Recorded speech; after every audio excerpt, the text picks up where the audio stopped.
whatever you do, do it in an honorable way, do it in the right way. And of course, you should go after important goals, but when you're trying to achieve those goals, be honest, be compassionate, be honorable. So I think that's what I see as the biggest human mistake these days, and probably throughout history.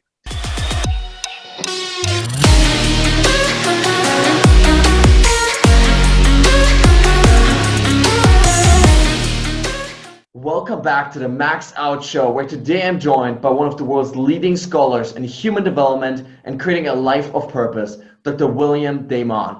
William is a professor of education at Stanford University, as well as director of the Stanford Center on Adolescence. He's been named as one of the 50 most influential psychologists in the world, and his work on purpose, morality, and parenting has received raving reviews from scientists and practitioners alike. So William, welcome to the show.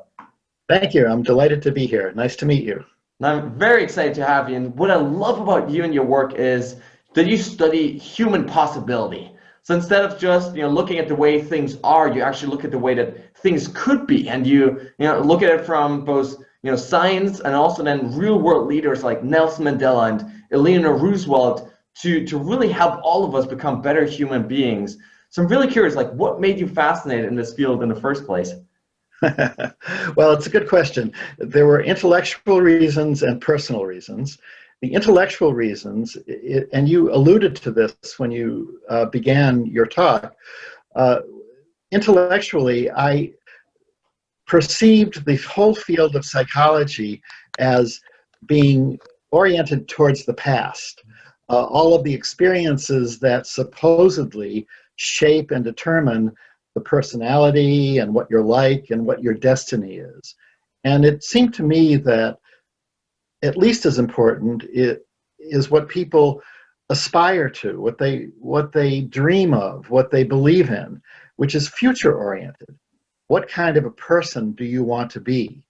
And what kind of a life do you want to live? And even thinking when your life is over, thinking way in advance, what do you want to say about your life? What would you like to be able to say, this is the kind of life I've had? Those are all future aspirations. And so intellectually, I felt that I ought to do my part in moving the field away from this backward-looking idea that the past determines everything, and towards a more forward-looking view that people can determine their own destiny. People have agency. They have control by having dreams and aspirations and then working really hard to find out how to fulfill those aspirations. So that was intellectually. And personally, I had a lot of experiences with young people, with some work I had done as a camp counselor and as a teacher, and where I could see how much talent and hope and aspiration young people have. And I didn't think that that was recognized very well by the field of child development. So I, along with a couple of other colleagues, began a new movement in what's now called positive youth development. So those were the two reasons that I moved into the field of studying purpose and moral commitment and all of these kinds of ideas that people have that actually give them a chance to control and shape their own destiny and decide what kind of a life they want to lead.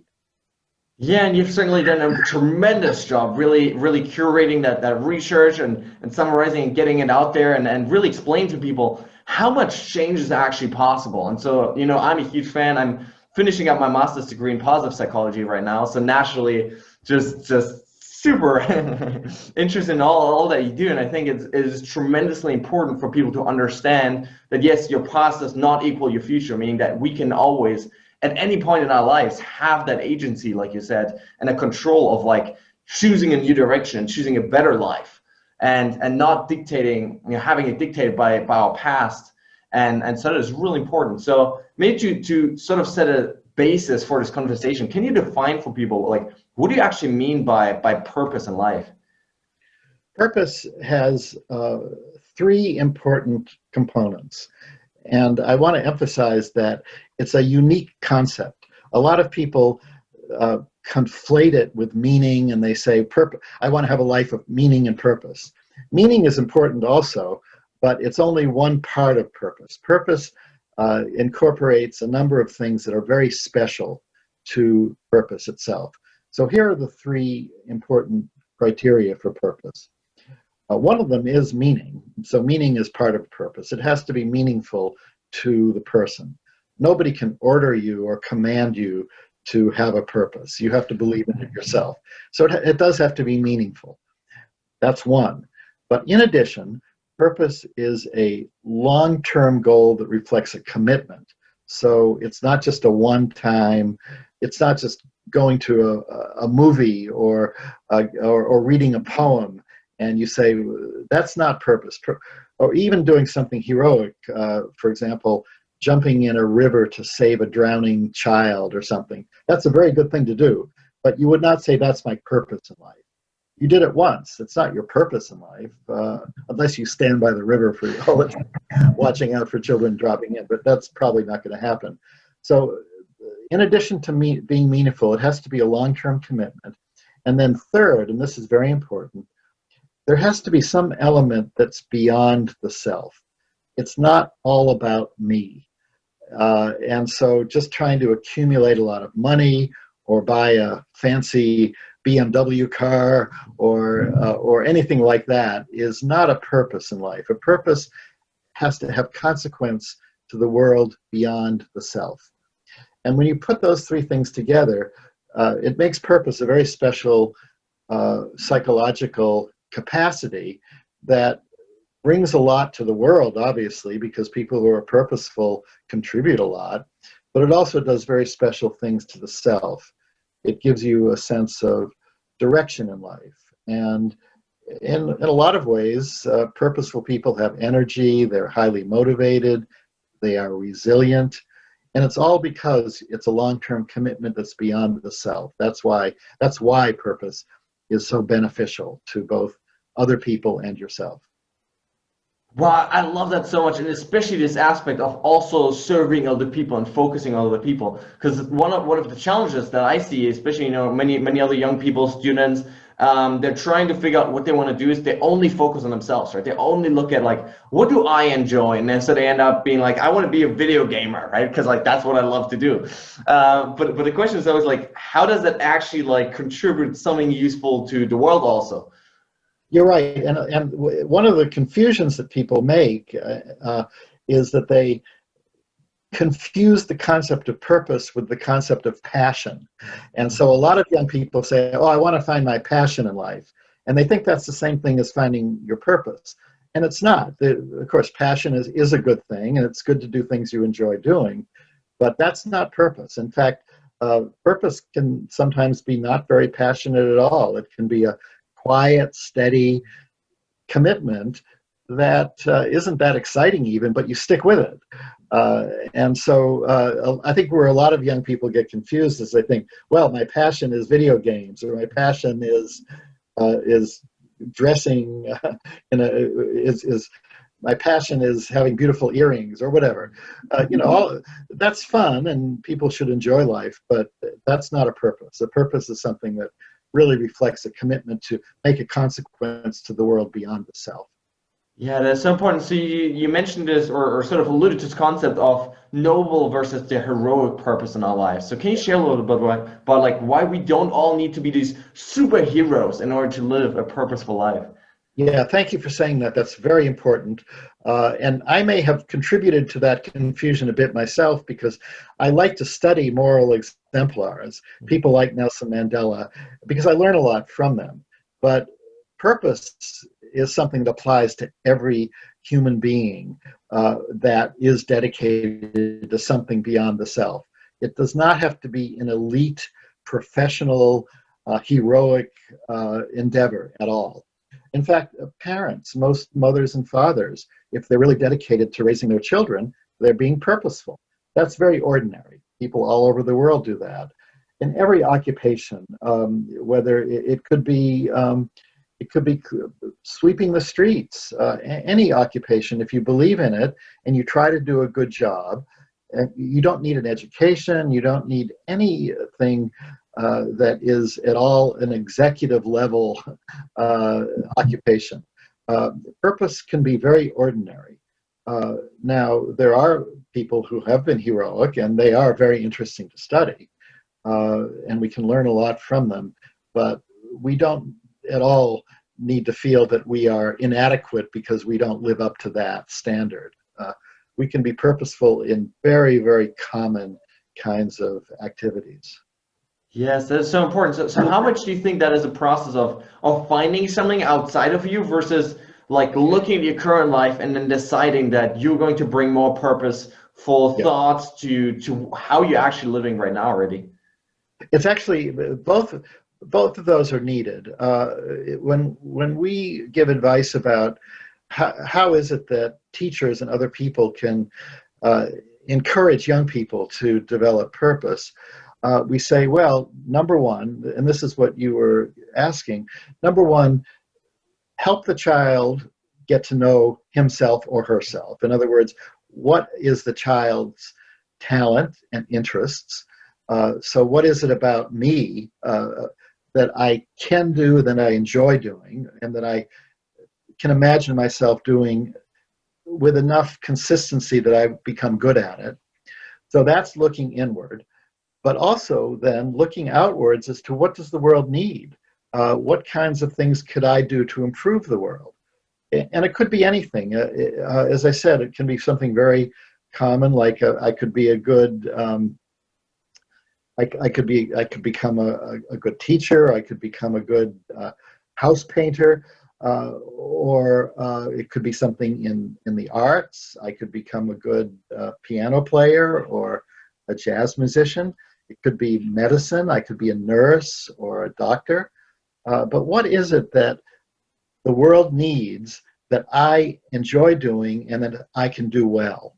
And so you have to put those things together in order to then develop, eventually to develop a vocation.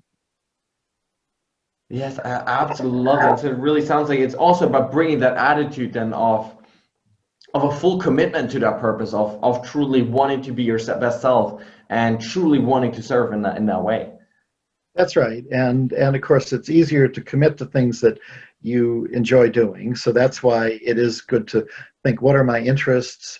You know, if I'm tone deaf and I can't hear the difference in notes, I'm not going to want to be a music composer, for example. I don't think.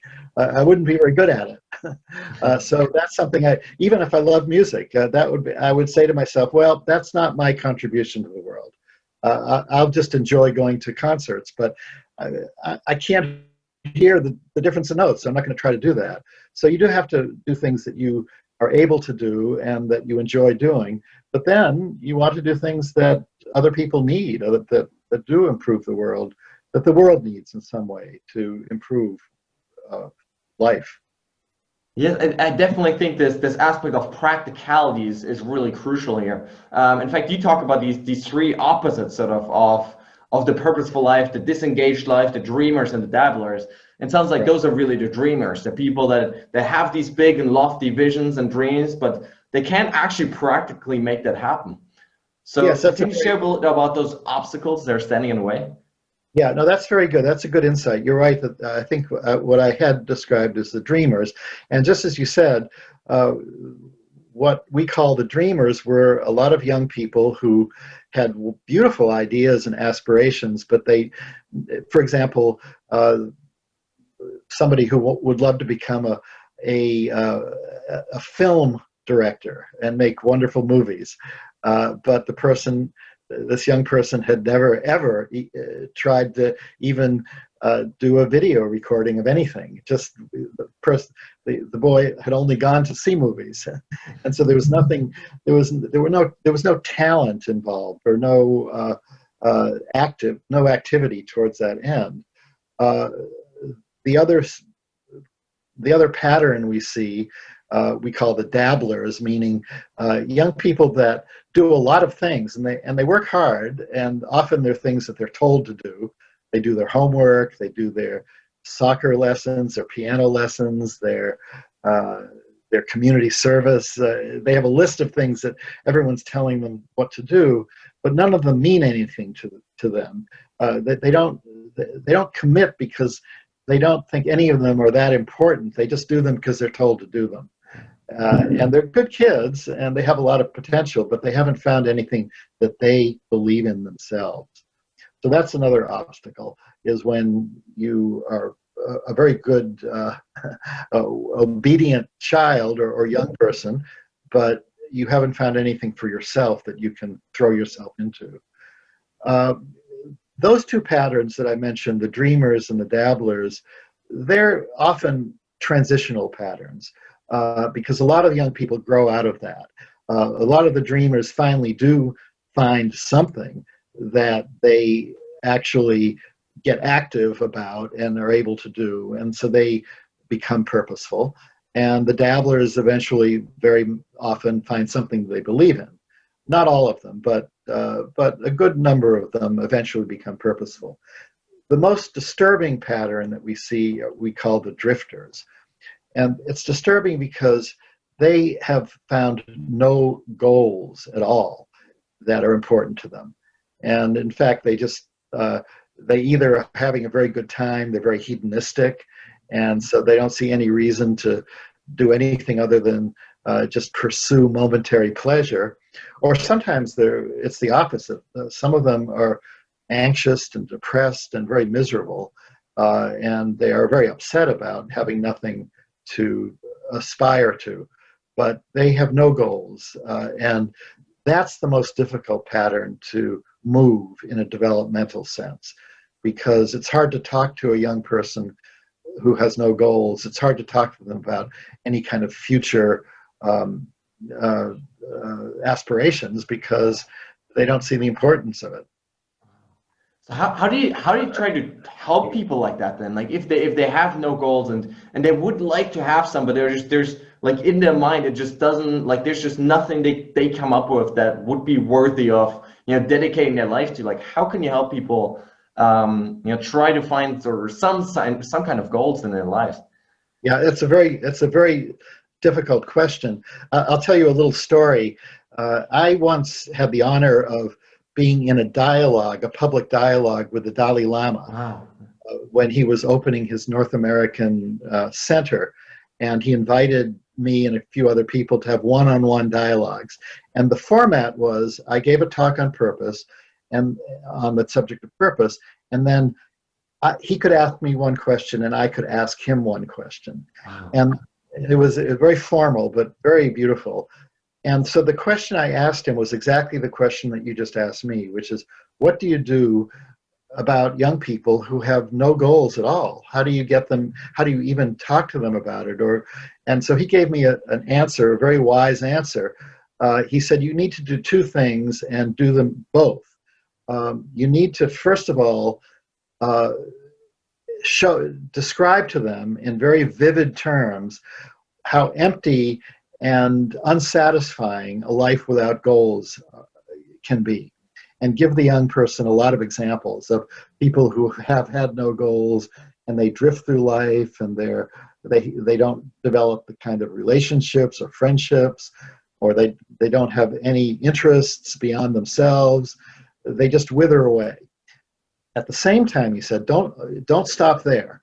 He said, that's not enough. You also need to show them the joy of a purposeful life, so not just the downside, not only how miserable you would be, but show them some of the fruits, some of the benefits, again, with a lot of examples of people who have had purposeful lives and the joy that brings them.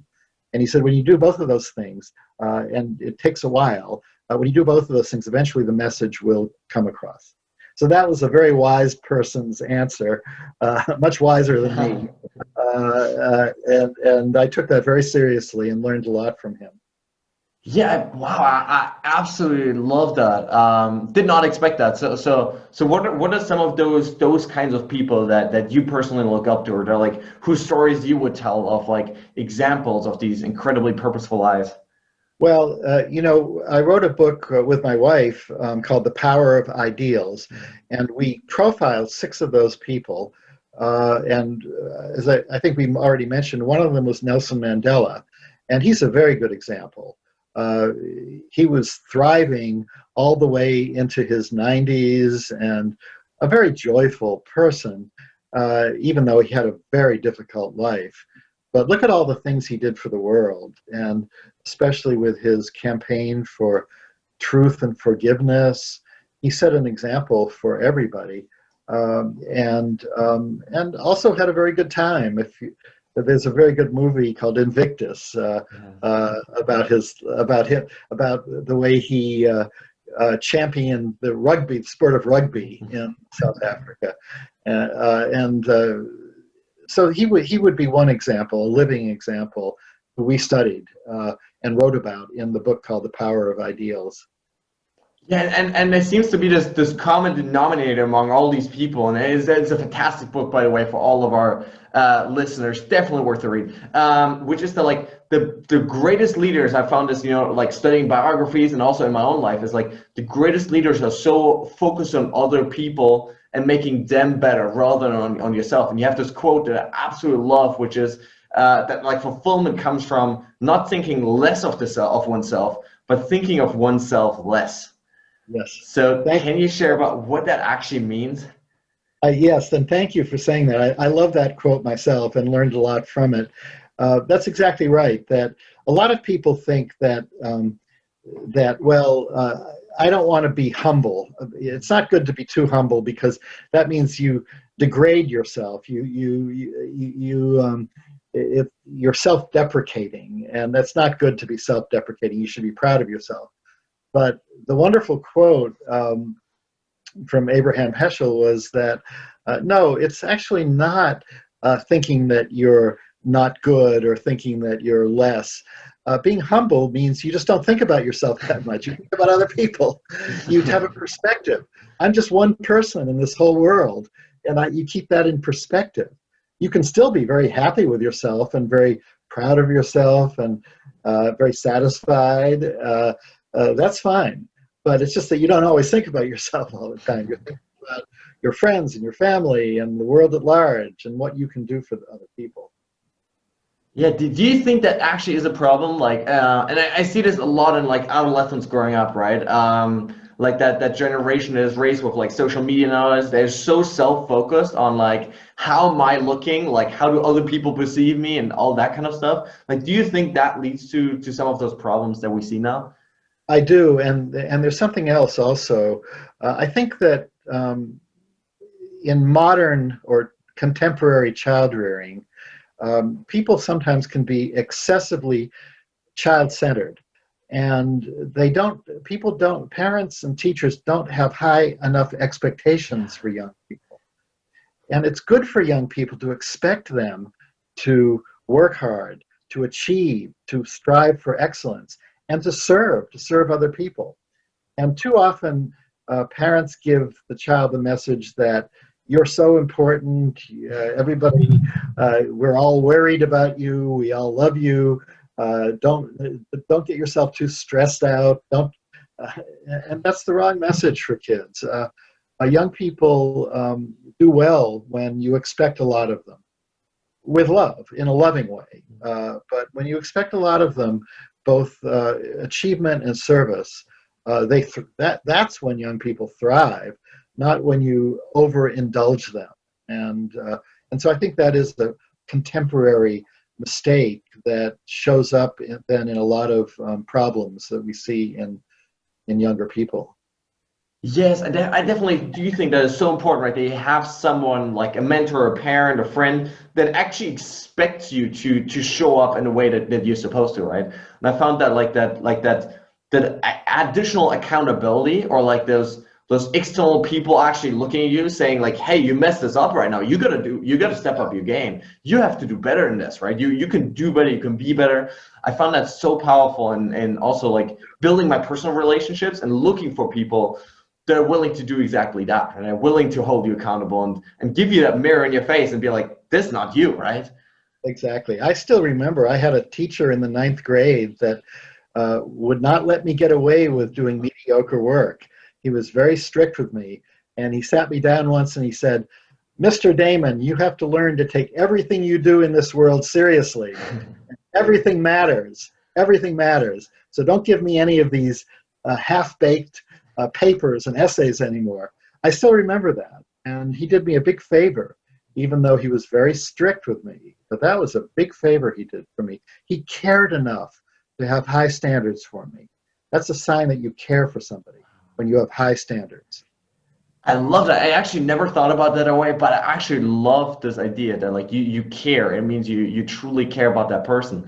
And I think it's something that we have all witnessed in our greatest leaders in our world is like they have such high standards of morality, and I want to dive deeper into that later, and like for how people should act and how people should treat each other and all that.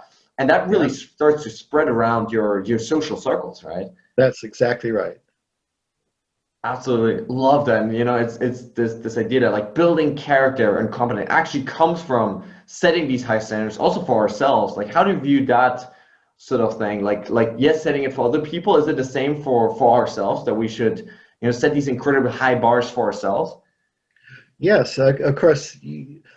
You also need to be forgiving of yourself. I mean, it's good to have to reach and to stretch and to try hard. But also, this is where a bit of humility comes in. Have a sense of perspective. We're all human. We make mistakes. We're always going to make mistakes. So we should not beat ourselves up if we make a mistake, but we should commit ourselves to learning from the mistakes and trying harder. And yes, try as hard as we can. But after you try your best, after that, you have to say, well, fine, I tried my best. That was my achievement. You shouldn't be worried if you don't succeed all the time. That's not realistic. We will never, none of us will succeed all the time. And in fact, it's a good sign when you don't always succeed. It means you're trying to do difficult things. Yes, for sure. So is that really a matter then of changing the sort of self-narrative and what we build our identity around and what we sort of reward ourselves for? Yeah, I think the idea of identity is very important, that we should always be re-examining who we are and in a sense, tell ourselves life stories about why am I the way I am now? Where did I come from? What has given me the advantages I have? What has given me the limitations that I have? And then think about the kind of person that you would like to be in the future. And a lot of it has to be built on what you are now.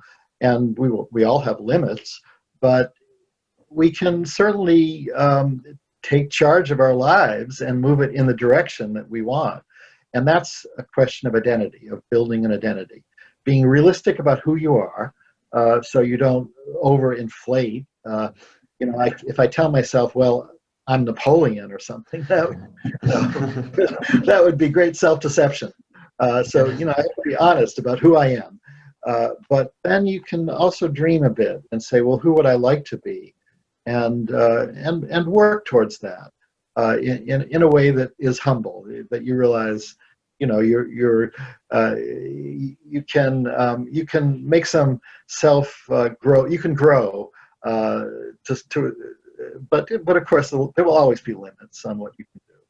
Yeah, so I absolutely agree that this grandiose self-deception obviously is a huge problem that we face nowadays. But do you think that self-deception can be used in a positive way then, in terms of allowing us or giving us the confidence that we need to tackle huge goals that we may not be capable of achieving yet? Well, I wouldn't call it self-deception. I think honesty is always the right thing. But what I would say is that you can have a bit of what we would call a romantic view of the self. In other words, you can think of yourself. You can dream, and you're allowed to have a certain even level of fantasy. But I wouldn't call that deception, as long as you realize, well, of course I'm dreaming right now, and I'm not seriously believing that I'm like this. But on the other hand, I can hope that I can approximate it. So it's like you reach for It's like you reach for a star, and you know you're not going to be able to grab the star. You know it's way out of reach. But the act of reaching brings you in that direction, and that's a healthy thing. Yeah, so it definitely sounds like romanticizing would be the better word there. And you Yes. touched upon something really important here, which is like the aspect of journey versus the end result. So do you think that, like, if you go on this big quest, this big dream of yours, right, and you pursue that for 5 years, 10 years, you have a great time, and you come up short. I think Yes. that is one of the big fears of people, that like you spend so much time pursuing this, and maybe you have a great time, maybe you find meaning, maybe you find purpose, but you come up short and you fail and you stand before nothing. So how do Yeah. you view that? Like, how can people basically still pursue that and you not be so afraid of then failing in the end? That's a really great question. This is a very profound question. And we've run across this in a lot of the moral exemplars that we've studied, because a lot of them work on problems like curing poverty, for example, which at some point they realize there will always be poverty, way beyond my lifetime, they will say. And so, or working towards a lot of big causes that they just will not succeed in conquering. And this is where the role of faith comes in. Faith is another virtue, and it could be religious faith, or it doesn't necessarily have to be doctrinal religious faith, although doctrinal religious faith can help a lot. But it could be any kind of faith that is faith in something beyond yourself and something transcendent. And so the idea is, for example, with the people that have worked on poverty, they say, well, I know that there may be even more poor people by the end of my life than at the beginning of my life. And so it looks like I haven't even made a dent in the problem. However, I have faith that what I have done to help some people, a few people, to put my grain of sand on the pile in the right place, I have faith that that's going to make a difference in the long run. It may be after I'm no longer here. I may never see the result of it, but this is where I'm going to have faith. It's a little bit like Moses and the Promised Land or something like that, that you say, I've moved things in the right direction to the best of my ability. I may not see the success of it. It may even look like a failure right now by the time. However, I have faith that my work has actually done something that people will benefit from. And if they have that faith, usually they're right. They usually have helped some people. They haven't cured the whole problem, but usually they have made a difference. And maybe it's noticeable, maybe not. But that faith is what keeps them going and gives them joy in the long run. Yeah, I love that. It reminds me of this idea that I believe it comes from Buddhism, of planting trees under which shade you never plan to sit. Meaning, Okay, good. doing things that are right and doing them just because of that, even if you yourself never actually get to see the benefits of that, right? That's right. Or taking joy in very small moments. I'll tell you another quick story that I heard once when I had a chance to meet Bishop Desmond Tutu, who's his own spiritual mentor. One of them was Mother Teresa, and he was visiting her in Calcutta when he was a young man, and he saw her pick up an infant or a 2-year-old child, a very young child, who was vomiting and sick, and the Mother Teresa played with the child for a little while. The child smiled for just a moment. And then, tragically, the child died in Mother Teresa's arms. And so Bishop Tutu, he was not a bishop at that time, he was a young man, he said to her, how can you do this? This is so heartbreaking. How can you do this time after time again? It's so miserable and horrible as an experience. And she said to him, no, you don't understand. She said, that moment of joy that I gave that child, that gave me such joy, and it put me in touch with God, and that was the moment. And that, even though the child died, my efforts, even if it brought just a moment of solace and joy to that child, that's as much as I could do. And that made me feel that I was, I'm not quoting her exactly, but this is what Bishop Tudu said.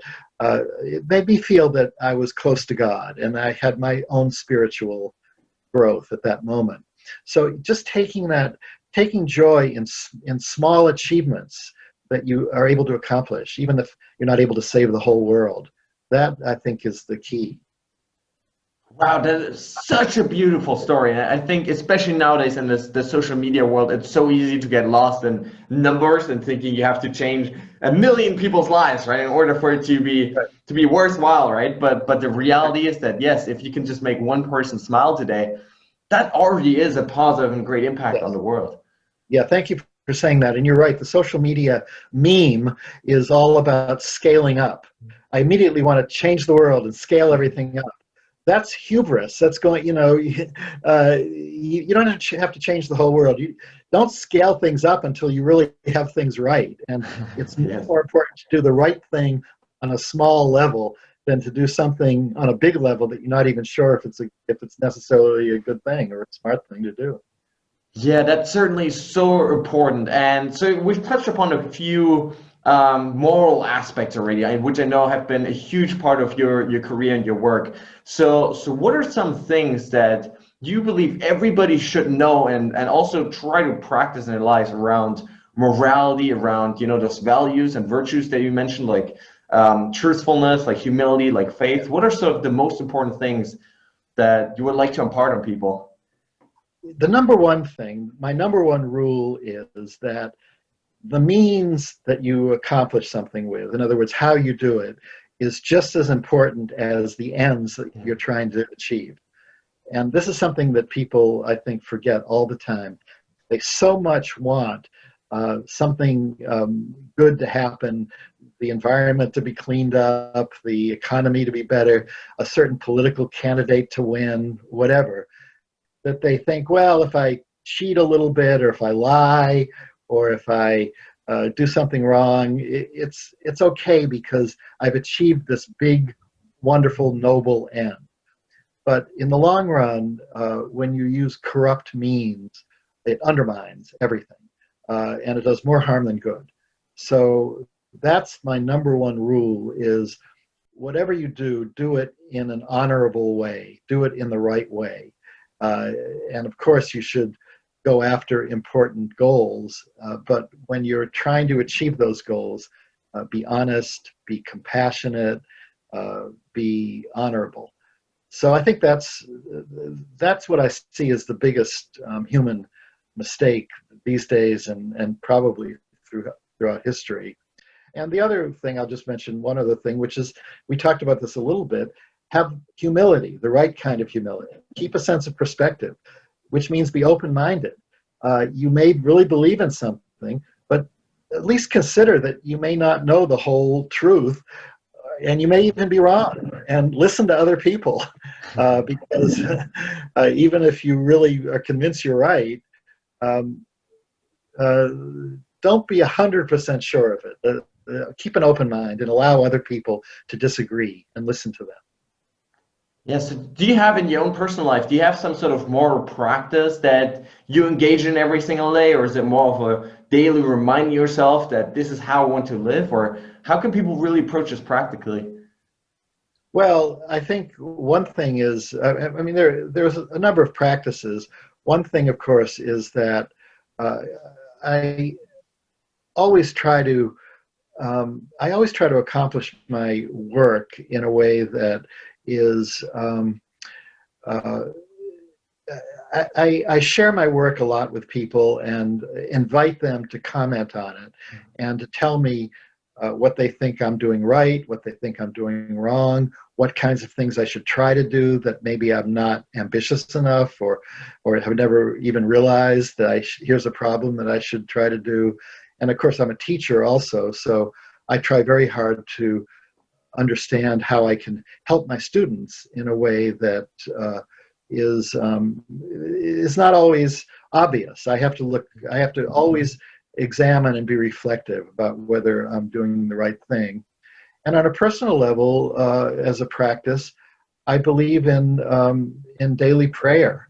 I think you can call it religious, you can call it just self-reflection, contemplation, but I think that just to check in with yourself and what you believe in, and on a daily basis, and to pray that you're doing the right thing.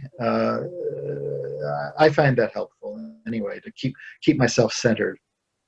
Yes, absolutely love it. Now, before we wrap it up here, where can our listeners, connect with you online, find more about you and your work? Yes, well, for one thing, nowadays with Google and the internet, it's very easy to simply Google my name, and you can see my books. My books are all listed very obviously. Our publications, the periodical publications that I do with my research team, is on the Stanford Center on Adolescence website. It's called the Stanford Center on Adolescence, or Stanford COA, and we have a publications page and an events page where we list all of the podcasts that I do and webinars. And my whole team is a wonderful research team with my colleagues like Heather Malin, and all of their publications are there too, plus all of our former students. So the Stanford Center on Adolescence has a good website that lists all the work that we're currently doing, the most recent. And as I said, my books are all easy to find through Google or Wikipedia or any of those sources. Fantastic. Now, what does it mean for you to max out your life? Well, I will say just this very weekend, I had a max experience. This is very personal. I was able to have all of my children and grandchildren come and visit. Wow. Very difficult to do in the pandemic. Yes. We had to make a lot of arrangements. But there it was in my backyard. We had to stay outside. We could not go inside. And we had the social distance. But there they all were in one meeting. And so that was, for me and my wife, a personally max experience. I bet. Absolutely love that. Thank you so much for coming on the show. My pleasure. It's great to meet you, and hope to be in touch in the future. All right, guys, that's it for today. I really hope you enjoyed this episode. I hope you gained some valuable ideas, tips, tools, tricks, mindsets, belief systems that will hopefully inspire you to take your life to the next level. At the end of the day, guys, it's all about application. The only thing that's going to set you apart tomorrow from where you are today is how much action you take with those ideas that you gained.